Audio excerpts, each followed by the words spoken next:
Caller, you're live on the air. You've been so patient. Yeah, What's your it's name? Scotty. What's your name? Oh, Scotty, my dude. What's on your mind, man? Not so much, man. Not so much. A couple stories. I don't know if you mentioned it on yesterday's show.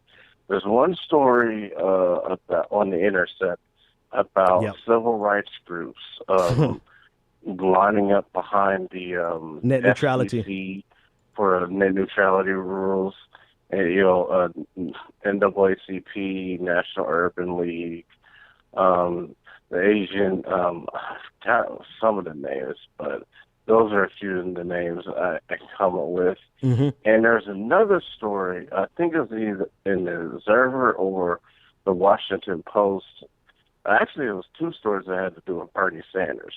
There was one where they asked, Chuck Schumer asked Bernie Help Sanders us, Bernie. to Don't let them play yell at nice us. with us. Yeah.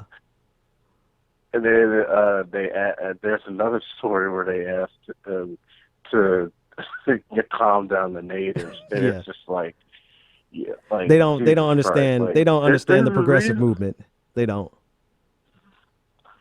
It's like they think that all they have to do is just get him out there. If anything, that will just damage his credibility. Absolutely. You see what happened to Elizabeth Warren, so.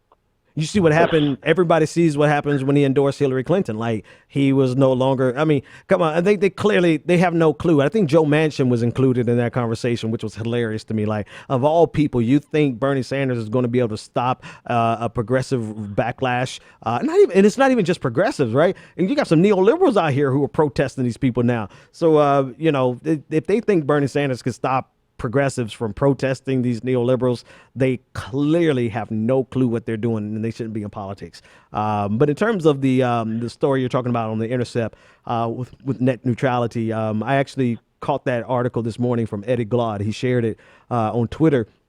And it's the same story, right? And this goes back to exactly what I was saying, right? The people who we're fighting in this case, we're not just fighting against neoliberals in this case. We're fighting against neoliberals.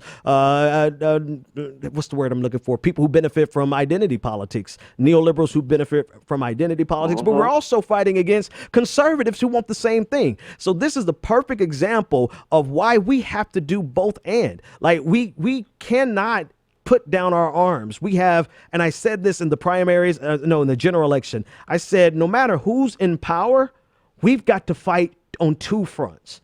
We got to fight against the people who ultimately, and I'm glad you brought this up because it's bringing one last thought that I want to say.